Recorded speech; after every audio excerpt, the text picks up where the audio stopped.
A man walks into a bar, and that man is you. It sounds like the beginning of a joke, I know, but it's actually the beginning of my book. I want to talk to you about The Guy in the Glass. Are you ready to see the man you were meant to be? I just published this book. By the time you're watching this, it's hot off the presses, and I'm very passionate about it, obviously, or I wouldn't have written the book. It is a book for every man.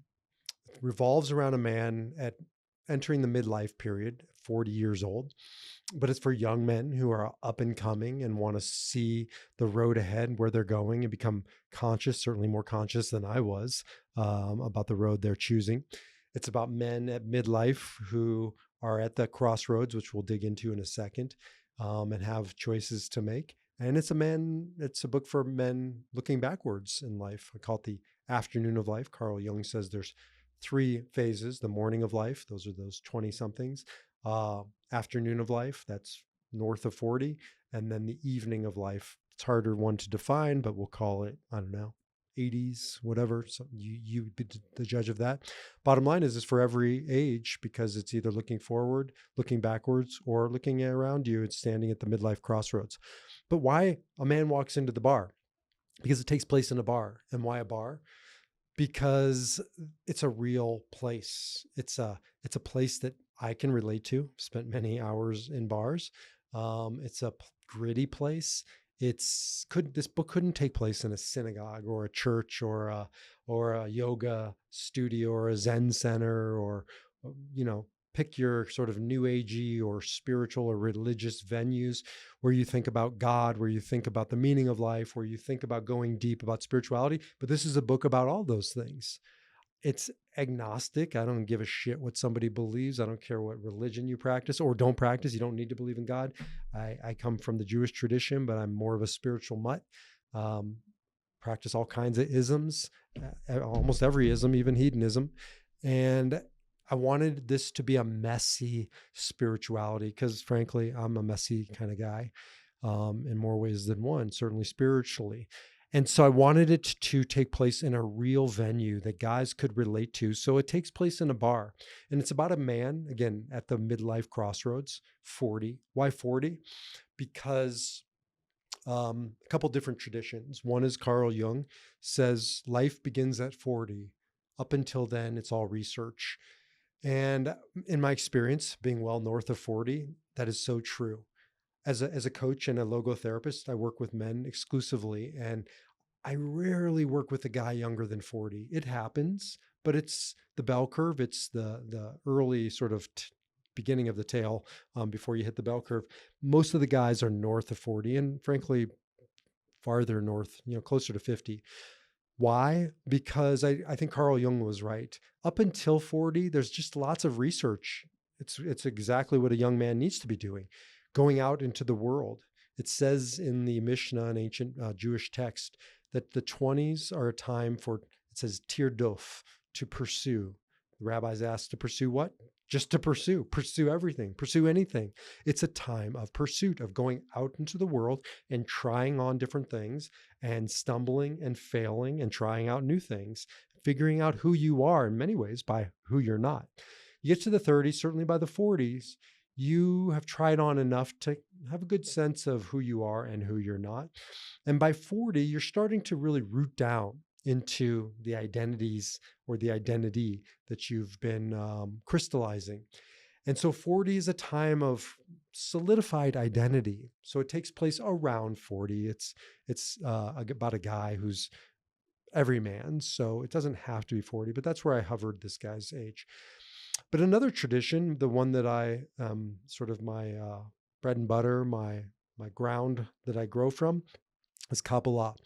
In Kabbalah, there's a teaching in Kabbalah, in Jewish mysticism, that you're not supposed to study Kabbalah, the esoteric arm of the tradition, until you're 40. There's actually a few stipulations. You're married, you're supposed to be married, you're supposed to have a job, you're supposed to be 40. So what do all those things have in common? They all ground a man. This was 2,000 years ago, so you can sort of, play with those and the edges of those, but the principle is still the same. At least back then, you needed to be married in that world. to know sexuality. Obviously, it doesn't necessarily apply to today's man. You needed a job because the study of Kabbalah, the esoteric, can take you into these lofty places where you can potentially even kind of lose yourself, lose your mind. And you think this is just theory. It's not. I talk with guys all the time who are losing themselves. May not be Kabbalah, but it's spiritual practice. It's plant medicine. You know how many guys I've talked to who are no longer using the plant as medicine, but the plant as escape. And I'm a big fan of plant medicine, but as medicine's sake. And that's a healing medicinal property, but it can cross very quickly if you don't have structure, if you don't have those things to root you down, a partner, an accountability partner, a guide, using it at the right time for the right purposes with the right people in the right context, because otherwise it just becomes another escape. And so the rabbinic tradition was very concerned with a man losing himself in the study of the esoteric Kabbalah. There's another reason though, and this is mine. I haven't seen it anywhere else, but it's a lived experience, because 40 is when testosterone starts to drop. It's when estrogen starts to rise. The middle-aged man starts to chemically, physiologically change.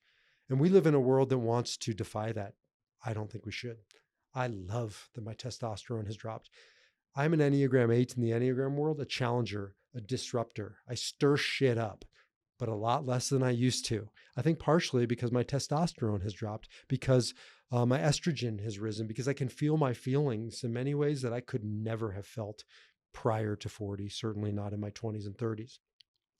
I have become somewhat more mature. My family, my wife certainly would beg the question at times, but certainly more mature relatively to where I was, certainly more sophisticated. And frankly, I'm just going to be honest, thinking with different parts of my body other than my dick. Most guys I know, until they're 40, they think primarily with one part of their body, and it ain't their brain. It's not bad or good. It just is. It's primal. It's necessary. You need the testosterone back to the 20s and 30s to go out, and the drive and the pursuit and the conquest and the all of that stuff. I loved it. I wouldn't trade it in for anything. It got me to where I am today. But what famous book title goes, what got you here won't get you there. Man, you got to start changing at 40, north of 40, midlife, if you want to live a different kind of life. If you want to rinse and repeat of the first chapter of The Morning of Life, go for it. Keep doing what you're doing. But if you want a different path, and that's what this book is about, then at midlife, at the 40 crossroad and onwards, again, give or take, we have to start asking different questions, start making different choices, and choosing with different parts of our body, our being. And that's what book is about. So it hovers around a guy at 40, walks into a bar, a very gritty, real conversation. And by the way, you should have seen the first version of it. It was too gritty and too real. The editor that I worked with said, do you want to shock, or do you want to make an impact? And I said, good point. I want to embody the midlife crossroads and beyond. I want to make an impact. I don't just want to be shocking for shock value anymore. So it's a cleaned up version of what it was. Let's just say now it's more NC-17 than it is rated X. Bottom line, it's a real book for real men at real crossroads, midlife and onwards, who want to make different choices. It's a book not about a bar, but the questions that we ask and answer in bars. I've done other podcasts, and I'll do them, walking through each of the questions.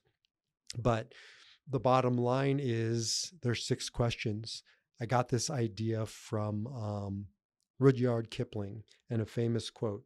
He says, I have 6 honest serving men. They taught me all I knew.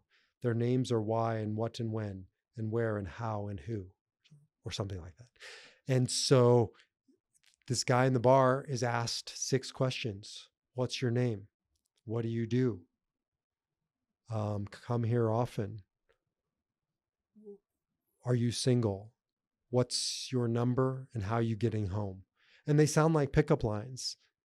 And they are at some level, but those pickup lines, those 6 questions are the 6 questions that every man has to ask and has to answer. at any point in life, but especially at the midlife point, if you want to make a life by design, to choose your life and not just have it chosen for you. And that's what this book is about. It's about real men at real crossroads, getting asked real questions and learning how to find your real answers. So dig into the book. Very proud of it. I'm excited to hear from you about it. Going to have a lot of opportunities for you to do this work, to dig in. You can go on to the website, which hopefully soon will be up and running, but go to behalevi.com and you'll be able to access the workbook and so much more there. So again, the book is out and I would love for you to read it, to hear from you about it, to get to know you through it, because to me, it's a means to get to know good men who are striving to become great men. And that's what I'm striving to do in my life as well. So it's an honor and privilege to be doing this work side by side with you, brother. Do the work, and I will see you in the next video.